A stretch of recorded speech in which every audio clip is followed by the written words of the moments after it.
हमारा जीवन हमारी आदतों का प्रतिबिंब है। जैसा हम सोचते हैं, जैसा हम करते हैं, वैसा ही हमारा भविष्य आकार लेता है। लेकिन कई बार हम अपनी आदतों को लेकर इतने लापरवाह हो जाते हैं कि यह नहीं समझ पाते कि यही आदतें हमारी सफलता और असफलता का कारण बन सकती हैं। एक पेड़ को आप जितना सही दिशा में बढ़ने देंगे, वह उतना ही मजबूत और फलदायी बनेगा। ठीक उसी तरह हमारे विचार, हमारे कर्म और हमारी आदतें हमें जीवन में ऊंचाइयों तक ले जा सकती हैं या फिर हमें कमजोर और असफल बना सकती हैं। क्या आपने कभी सोचा है कि क्यों कुछ लोग हर मुश्किल को पार कर लेते हैं जबकि कुछ छोटी छोटी बातों में उलझ कर रह जाते हैं? इसका उत्तर है सही आदतें और सकारात्मक सोच। हर इंसान के जीवन में ऐसे पल आते हैं जब वह सोचता है कि उसकी सफलता या असफलता का कारण क्या है। अक्सर इसका उत्तर हमारे अपने भीतर छिपा होता है।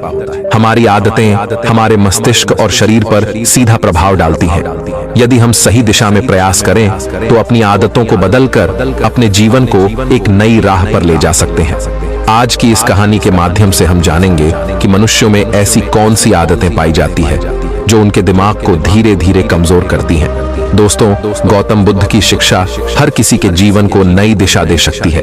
अगर आप भी इसे मानते हैं तो कमेंट में नमो बुद्धाय लिखना ना भूलें। इस कहानी को अंत तक जरूर देखें क्योंकि ये कहानी आपकी जिंदगी बदलने की ताकत रखती है। आइए कहानी की शुरुआत करते हैं। एक बार की बात है, महात्मा बुद्ध अपने शिष्यों के साथ एक गांव से दूसरे गांव की यात्रा कर रहे थे।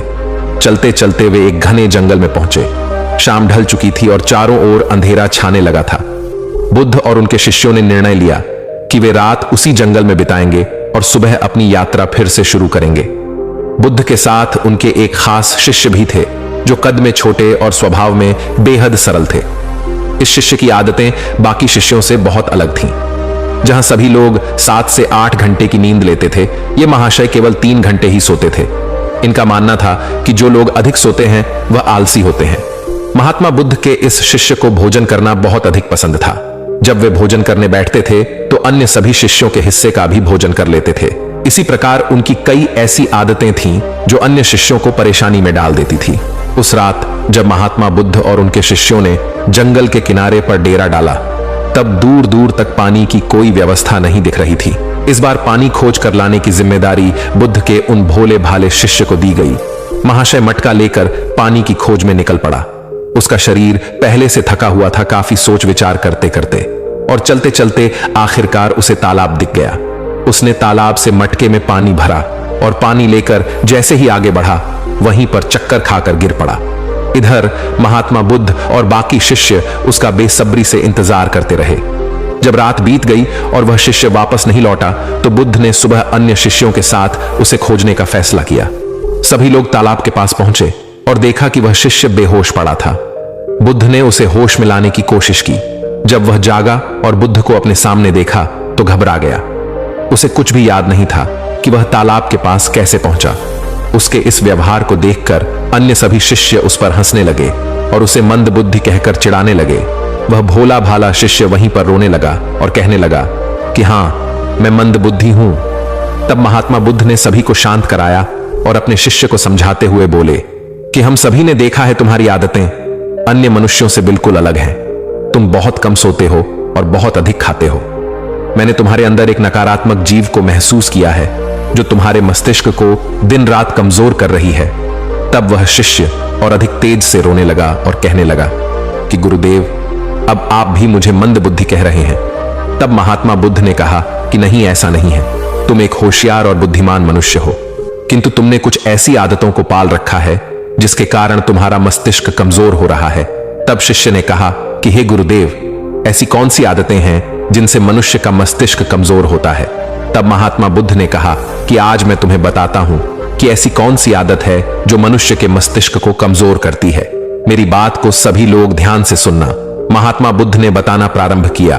पहली आदत, आवश्यकता से अधिक भोजन करना। कई व्यक्ति ऐसा सोचते हैं कि एक ही जीवन मिला है, इसलिए इसे खाने पीने और मौज करने में बिताना चाहिए, और इसी सोच के कारण वह आवश्यकता से अधिक खाना खाने लगते हैं। ना तो उनके खाने में किसी प्रकार की कोई गुणवत्ता होती है और ना ही वह कभी खाने की मात्रा पर ध्यान देते हैं।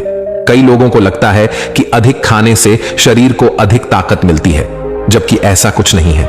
अधिक खाने से शरीर में केवल और केवल बीमारियां ही लगती हैं। कभी पाचन संबंधी बीमारी तो कभी शरीर का मोटापा। यह सब कुछ खाने की गलत मात्रा और उसकी गुणवत्ता के कारण ही होता है। जब व्यक्ति का शरीर बीमार रहेगा तो इसका असर मस्तिष्क पर भी होगा। इसलिए अपने मस्तिष्क को तेज रखने के लिए सही मात्रा में और सही गुणवत्ता वाला भोजन करना चाहिए। दूसरी आदत, नींद के महत्व को समझने में भूल करना। कई ऐसे व्यक्ति होते हैं जो नींद को गंभीरता से नहीं लेते हैं।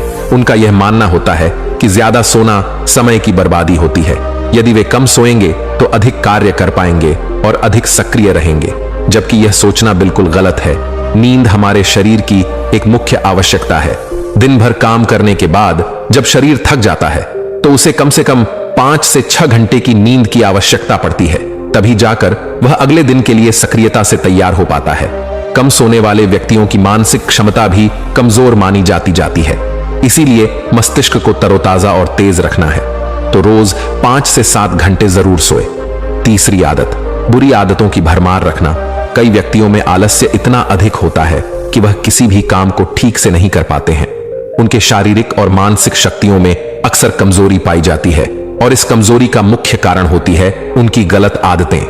काम को टालना, आवश्यकता से अधिक सोचना, बेकार की बातों पर चिंता करना, यह सभी दिमाग को कमजोर कर देने वाले लक्षण होते हैं। इसलिए यदि सही जीवन जीना है और दिमाग को तेज रखना है तो सबसे पहले अपनी बुरी आदतों को खत्म करें। चौथी आदत और खास आदत, खुद को कार्य करने की मशीन समझना। इस संसार में कई ऐसे व्यक्ति हैं जो दिन रात काम के पीछे भागते रहते हैं और इस बीच ना तो वे अपने शरीर को आराम देते हैं और ना ही कभी अपने परिवार को समय देते हैं। ऐसी आदतों से उनके जीवन में तनाव बढ़ जाता है और एक दिन ऐसी थकान हो जाती है कि फिर वह पहले के जितना सक्रिय नहीं हो पाते हैं। इसलिए अगर आप भी खुद को कार्य करने की मशीन समझ रहे हैं तो आप अपने शरीर को खराब करने के साथ साथ अपने दिमाग को भी खराब कर रहे हैं। इस आदत को आज ही खत्म करें और एक सामान्य जीवन जिए। जितनी आवश्यकता है उतना ही कार्य करें। पांचवी आदत, दूसरों से अधिक उम्मीदें रखना। संसार में एक से एक दयालु और सच्चे व्यक्ति हैं जिन्होंने सभी की सहायता की है, किंतु कई बार हम अपने आचरण के कारण दूसरों से भी आशाएं लगा लेते हैं कि वह भी हमारी सहायता करेंगे और जब वह हमारी सहायता नहीं करते हैं तो हमें कष्ट पहुंचता है। इस संसार में कोई किसी का नहीं है, इसलिए दूसरों से आशाएं लगाना आज ही बंद कर दीजिए। कोई आपकी अपेक्षाओं को पूर्ण नहीं करने वाला है। यह आदत आपके दिमाग को कमजोर बनाती है। यदि अपेक्षाएं करनी है तो स्वयं से अपेक्षा करो ताकि जीवन में कुछ बड़ा कर सको। दूसरों से अपेक्षा तो केवल और केवल दुख ही देती है। छठी आदत, बुरे लोगों का साथ नहीं छोड़ पाना। हम सब अच्छी तरह से जानते हैं कि हमारे आसपास किस तरह के लोग रहते हैं और उनका हमारे जीवन पर क्या प्रभाव पड़ने वाला है। जब कभी आपको लगे कि किसी का साथ आपको नुकसान पहुंचा रहा है या आपके जीवन को प्रभाव कर रहा है तो उसे वहीं पर समाप्त कर देना उचित होता है, क्योंकि बुरे लोग आपको कष्ट और नकारात्मकता के अलावा कुछ नहीं देने वाले हैं। ऐसे लोगों से दूरी बनाकर ही जीवन में सफलता पाई जा सकती है, किंतु कई बार ऐसा होता है कि वह हमारे करीबी होते हैं और हम चाहकर भी उनसे पीछा नहीं छुड़ा सकते। भले ही हम उन्हें अपने जीवन से निकाल नहीं सकते, लेकिन उनसे दूरी बनाकर अवश्य रह सकते हैं। बुरे लोग आपके दिमाग को प्रभावित करते हैं, इसलिए दिमाग को सही रखने के लिए ऐसे लोगों के संपर्क में बिल्कुल ना रहे। सातवीं आदत, स्वयं की गलतियों को अनदेखा करना। कई बार व्यक्ति से यदि कोई गलती हो जाए तो वह उसे पूरी तरह से अनदेखा करते हैं और जिम्मेदारी लेने से बचते हैं, जबकि यह आदत आपके जीवन को असफलता की ओर ले जाती है। कभी भी यदि आपसे गलती हो जाए तो उसे पूरे मन से स्वीकार लेना चाहिए, साथ ही क्षमा मांग लेनी चाहिए। इस संसार में पश्चाताप से बड़ी कोई क्षमा नहीं होती है।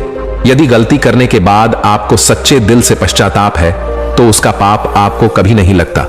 जो व्यक्ति जिम्मेदारी लेने से डरते हैं वह दिमाग से कमजोर होते हैं, जबकि सच्चाई के साथ सभी का सामना करने वाला व्यक्ति अधिक हिम्मती और दिमाग से तेज होता है। आठवीं आदत, दिमाग में अतीत की नकारात्मक बातों को इकट्ठा रखना। कई बार व्यक्ति के जीवन में कुछ ऐसी अप्रिय घटनाएं हो जाती हैं जिन्हें वह चाहकर भी नहीं भुला पाते हैं, लेकिन एक सत्य यह भी है कि आप पीछे के समय में जाकर उस घटना को नहीं बदल सकते हैं।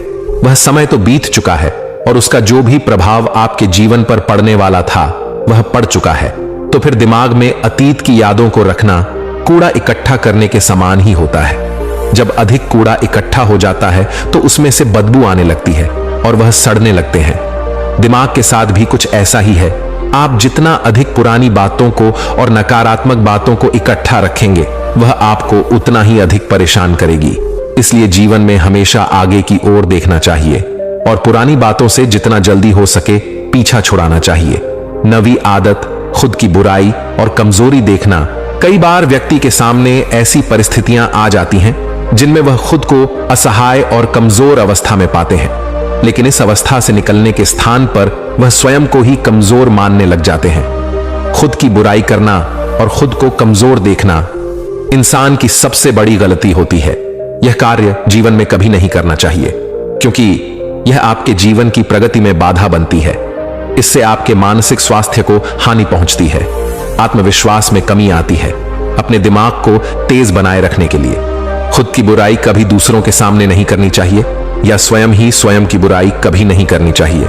स्वयं को सकारात्मक बातें बोलनी चाहिए ताकि दिमाग सही दिशा में कार्य कर सके। 10वीं आदत, अपनी असफलताओं के लिए दूसरों को जिम्मेदार मानना। सफलता और असफलता एक ही सिक्के की दो पहलू हैं। दोनों ही परिस्थितियों में हमें स्वयं इस बात का आकलन करना चाहिए कि यह सफलता या असफलता हमारे जीवन की महत्वपूर्ण घटना है और इसकी सारी जिम्मेदारी हमारी है।